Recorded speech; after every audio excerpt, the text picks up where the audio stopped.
Hello everybody, welcome back to Beyond the Walls of Africa.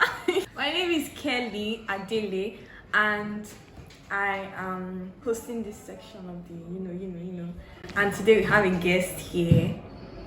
My name is Nkay for short.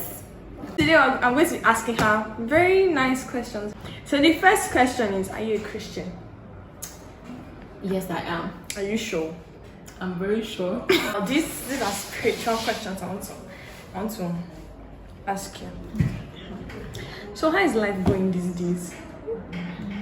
Well, apart from the chaos that is happening in our country, overall life's going well. There's no much stress in spite of everything that's going on.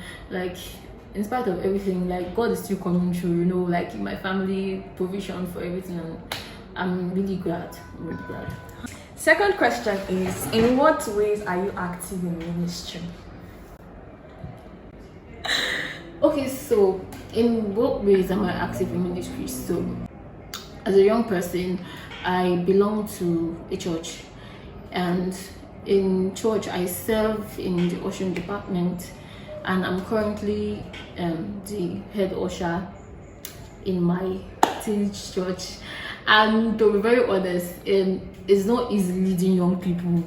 Like they always have a mind of their own. They want to do what they want to do because they are young people. But overall, it has been a learning process and a training process. And I'm glad that through that service that I've been able to build up myself in many ways. I've now become more bold, more courageous, more serious about the things of God, because I remember when I newly joined, I was not really consistent. I don't really know the importance of serving God, but right now I can say that serving God is not a waste. It pays to serve God.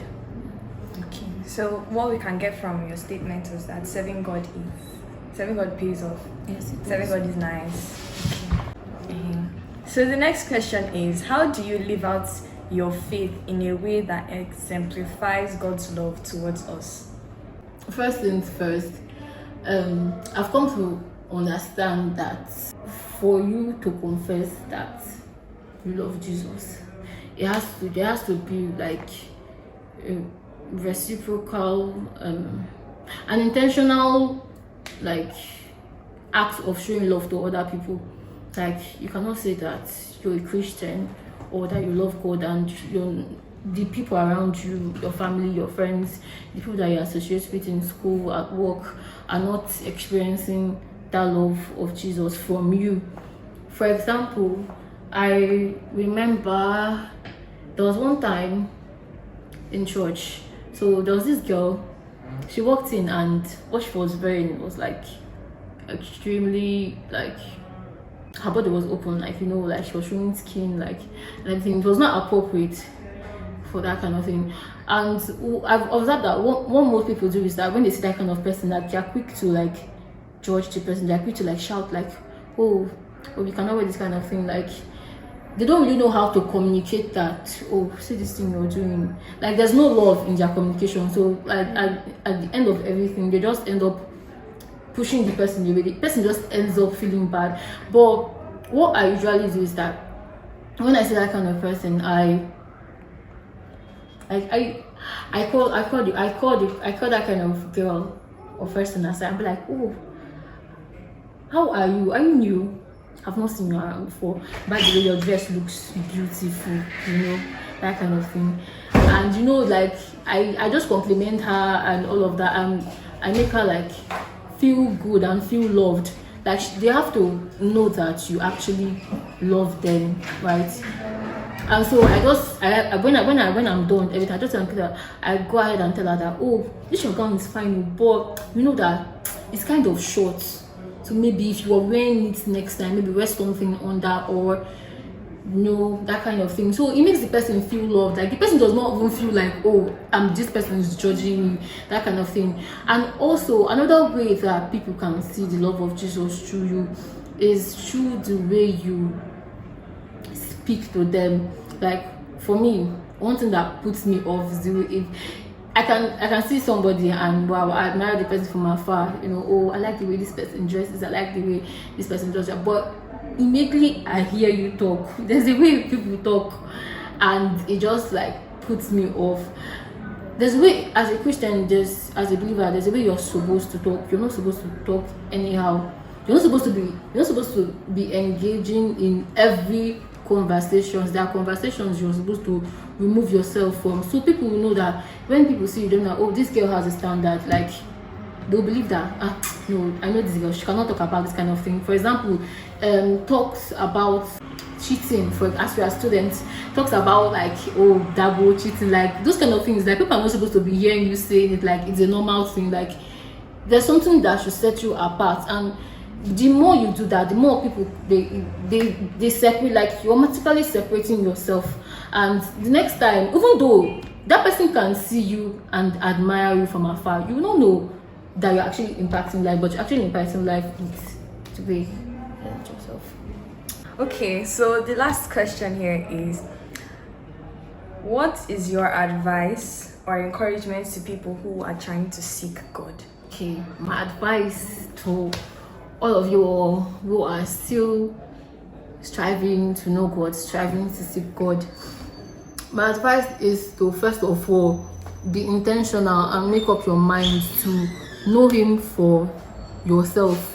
Not like your belief in Jesus should not be based on what you have learned in church self.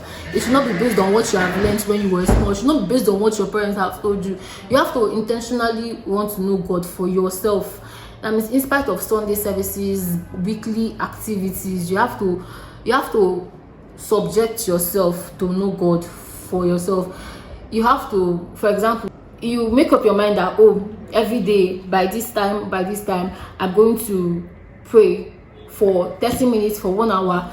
That's your own part. Like, you want to see God's face, and for you to know God better, you have to invest your time with God. You have to invest your energy, your everything in God's presence. For example, let me use like a conventional everyday activity. Maybe you have a boyfriend, or you're married. There's no way that you're dating somebody and the person is not giving you attention. It doesn't make sense. So if you want to get to know somebody better, you have to invest your time and everything in that person. So my advice to you all, like, be intentional about, make up your mind that, oh, I want to know God for myself. Apart from church, going to church, and I want to know God for myself. Spend time to pray, spend time to read the word, and hang around company that will encourage you to see God more. Thank you very much for watching this video. I hope it was impactful to you, because I definitely learned from it, and I hope that you learned from it too. Thank you for clicking on Beyond the Walls of Africa. I hope to see you on this channel again. Don't forget to like, comment, and subscribe, and God bless you.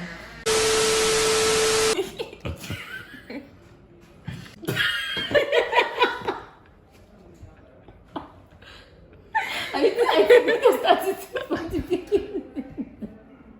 What does hell?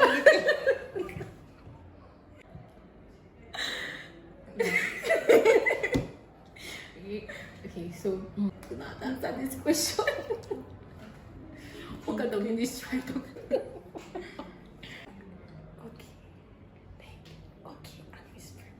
Thank I think I started from the beginning.